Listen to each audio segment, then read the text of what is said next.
क्या आपको English literature पसंद है लेकिन आप उनको हिंदी में पढ़ना चाहते हो? आजकल बहुत रेयर होता है कि कोई भी इंग्लिश नॉवेल्स होती है वो हिंदी में कम ही अनुवादित होती है। कुछ किताबें होती है जैसे ब्रेम स्टोकर की ड्रैकुला हुई, हार्डी बॉयस की किताबें हुई, वो ज्यादातर इंग्लिश में रहती है। हम बहुत बार ढूंढते हैं उनको कि शायद कभी वो हिंदी में भी मिल जाए, कोई उसका अनुवाद कर दे तो हमें पढ़ने को मिल जाए। क्योंकि बहुत सारे होते हैं जो केवल हिंदी में हिंदी किताबें ही पढ़ते, हिंदी नॉवेल ही पढ़ते, उनको इंग्लिश नहीं पढ़नी रहती। तो ये काम किया है फ्लाई ड्रीम प्रकाशन ने। उन्होंने हार्डी बॉयज की किताबें हिंदी में अनुवादित की, जो बहुत ही रेयर है, जो मिलती नहीं है। ये बहुत ही बढ़िया कार्य किया उन्होंने, सराहनीय कार्य है। मेरे पास हार्डी बॉयज और ब्रेम स्टोकर की किताबें, मैं आपको बताता हूँ। हार्डी बॉयज की 3 किताबें हिंदी में रूपांतरित हुई है। पहली है the Hardy boys the house on the Cliff. ये बहुत ही रेयर पुस्तकें हैं ये, जो हिंदी में ट्रांसलेट हुई है, जो बेहतरीन विकल्प हो सकती है आपके लिए इंग्लिश का हिंदी में रूपांतरण पढ़ना। दूसरी हार्डी बॉयज की है the secret of the old mill, secret of the old mill. तीसरी किताब है हार्डी बॉयज की द टावर ट्रेजर।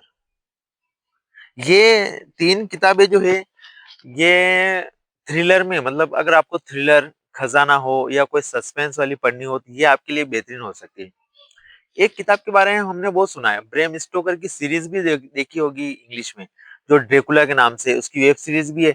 लेकिन अगर अपने को किताब पढ़नी हो, उसकी नोवेल पढ़नी है ड्रेकुला की, तो वो नोवेल भी आपको फ्लाई ड्रीम प्रकाशन पर मिल जाएगी। लेकिन उन्होंने एक और किताब निकाली है, ये स्टोरी की कहानी संग्रह, वो निकाली है ब्रेम स्टोकर की, ये ड्रेकुलास गेस्ट, ड्रेकुलास गेस्ट ब्रेम स्टोकर।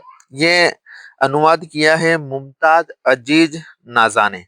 बहुत ही बेहतरीन है, कहानी संग्रह, कहानियां इसमें, इनमें ड्रेकुलास गेस्ट ये भी एक कहानी है और बाकी और भी कहानियां हैं। ये इसकी एक पूरी नोवेल भी है, वो भी मिल जाएगी आपको, ड्रेकुला गेस्ट। एक और ब्रेम स्टोकर की बहुत ही रेयर नोवेल है जो हिंदी में रूपांतरित हुई है, ये जरूर पढ़नी। ये है the jewel of 7 stars, the jewel of 7 stars. बहुत ही रेयर और थ्रिलर वाली है, देखने में ही रोमांच पैदा करती है किताब। जब इसको कवर ही देखते थे एक रोमांच पैदा करती है। दूसरी बात, फ्लाई ड्रीम ने इन किताबें जो प्रकाशित की, इनके कवर पृष्ठ भी बेहतरीन रखे। इनके जो पेजेस है वो अच्छी क्वालिटी के हैं, जो हमें पढ़ने में भी आसानी होती है और लंबे समय तक ये सुरक्षित रह सकती है। ये है द ज्वेल ऑफ 7 स्टार। ये किताबें थी 3, 2, 5 किताबें, जिनमें 3 तो हार्डी बॉयज की है, 2 ब्रेम स्टोकर की है। ये हिंदी में रूपांतरित की है फ्लाई ड्रीम प्रकाशन ने, आप खरीदिए। इंस्टा पर फ्लाई ड्रीम प्रकाशन का पेज मिल जाएगा, वहां से भी आप कांटेक्ट कर सकते हैं। और मेरे जो इंस्टा पेज है बुकिश अनिल, उस पर भी ये किताब मिल जाएगी, या उन पर मुझे मैसेज करें, मैं आपको बता दूंगा कि कहाँ से खरीदनी है, कैसे क्या है। बहुत ही बेहतरीन किताबें है ये, आप खरीदिए। कैसी लगी मुझे जरूर बताइए, अगर आपने पढ़ी है तो कमेंट करके मुझे जरूर बताएं। धन्यवाद।